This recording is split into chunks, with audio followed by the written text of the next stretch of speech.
बहुत समय पहले की बात है। एक गांव में दो बहनें रहती थीं। बड़ी बहन का नाम सुनीता और छोटी का नाम बबीता था।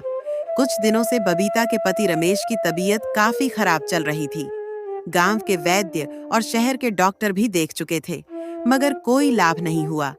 रमेश मजदूरी करता था और लंबे समय से काम न कर पाने के कारण घर की हालत भी खराब थी। मजबूरी में बबीता अपने बीमार पति को अपनी बहन सुनीता के भरोसे छोड़कर शहर कमाने चली गई।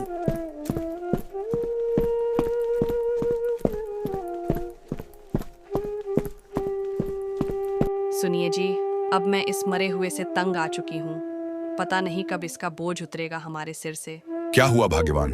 क्यों इतना गुस्सा कर रही हो? गुस्सा न करूँ तो क्या करूँ? मैं नौकरानी बन गई हूँ इस घर की।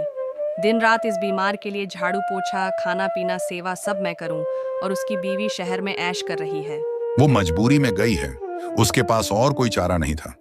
रमेश की हालत तुमने देखी है, वह बिस्तर से उठ भी नहीं सकता। यह बोलकर वह घर से बाहर चला जाता है। पीछे से उसकी पत्नी भी आ जाती है और फिर से वही बात लेकर उससे झगड़ा करने लगती है।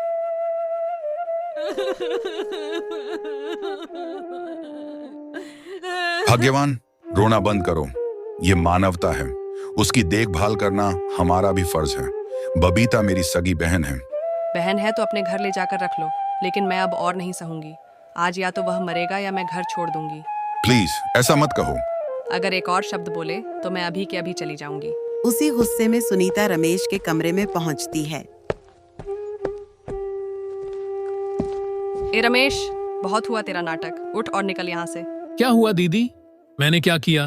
अब बस, तुझसे बबीता भी परेशान है। उसने भी कहा है कि तू मर जाए तो अच्छा है। अब वो दूसरी शादी करेगी। क्या बबीता ने ऐसा कहा? हाँ, और इसीलिए तुझे यहाँ से निकाल रही हूँ।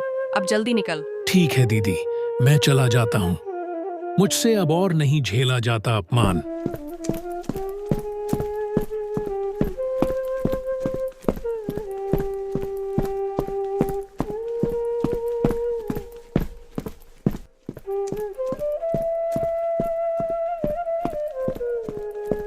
रमेश आंखों में आंसू लिए घर छोड़ देता है।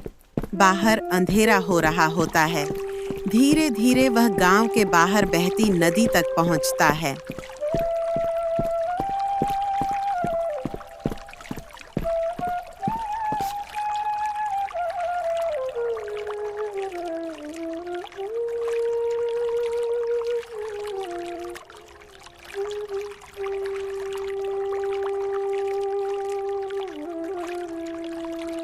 हे भगवान, क्यों दिया मुझे ऐसा जीवन?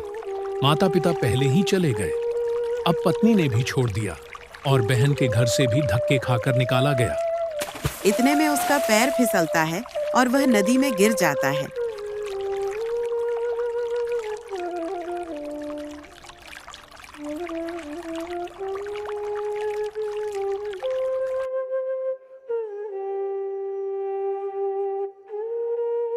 अगले सुबह गांव कुछ मछुआरे नदी के किनारे मछली पकड़ने के लिए आते हैं। अरे यह क्या? कोई आदमी पानी में पड़ा है। अरे यह तो रमेश है, जल्दी निकालो इसे। गांव वालों ने रमेश को बाहर निकाला। उसकी सांसें चल रही थीं, लेकिन हालत नाजुक थी। उन्होंने तुरंत वैद्य को बुलाया।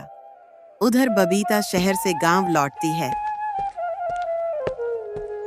दीदी, रमेश कैसा है? आप लोग ध्यान तो रख रहे थे ना? वो रमेश तो खुद ही घर छोड़कर चला गया। कह रहा था कि अब और बोझ नहीं बनना चाहता। क्या आपने उसे जाने कैसे दिया दीदी? वो तो बहुत बीमार था। हमने रोका था पर वह रुका ही नहीं। बबीता रोने लगती है। हे भगवान, कहाँ चले गए रमेश जी? उसी समय गांव का एक आदमी आता है।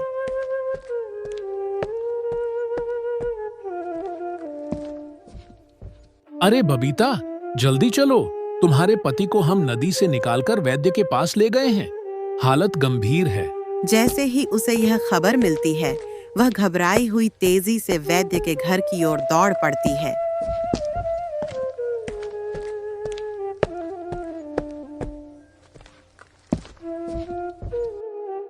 बबीता, तुम आ गई। मुझे माफ कर देना, मैं बेकार था। बोझ बन गया था। नहीं रमेश जी, आप मेरी जान हैं, आप ही मेरी दुनिया हैं।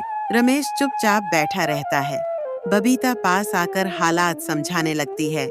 दोस्तों, जो ये आपने कहानी देखा शुरू से अंत तक, ये कहानी मैं अपने मोबाइल से बनाया हूँ और आप भी इस तरीके के बनाने के लिए अगर सीखना चाहते हो तो हमारे चैनल को सब्सक्राइब कर ले। इसका लिंक आपको डिस्क्रिप्शन में मिल जाएगा और इसी तरीके के मैं वीडियो हमेशा बना के लाते रहता हूँ, इसलिए आप हमारे चैनल को सब्सक्राइब कर ले। दोस्तों, शुरू से अंत तक हम सिखाएंगे कि कैसे एडिटिंग किया जाता है, कैसे एनिमेशन किया जाता है, कैसे वॉइस ओवर किया जाता है। एकदम बारीकी से हर चीज़ आपको डिटेल में हम सिखाने की कोशिश करेंगे और अच्छा से अच्छा आप भी अपने मोबाइल से एनिमेशन करके अपना यूट्यूब चैनल क्रिएट करके आप वीडियो अपलोड करके अच्छा खासा महीने का इनकम कर सकते हैं। तो इसलिए हमारे चैनल को अभी के अभी सब्सक्राइब कर ले और एक प्यारा सा कमेंट कर दे।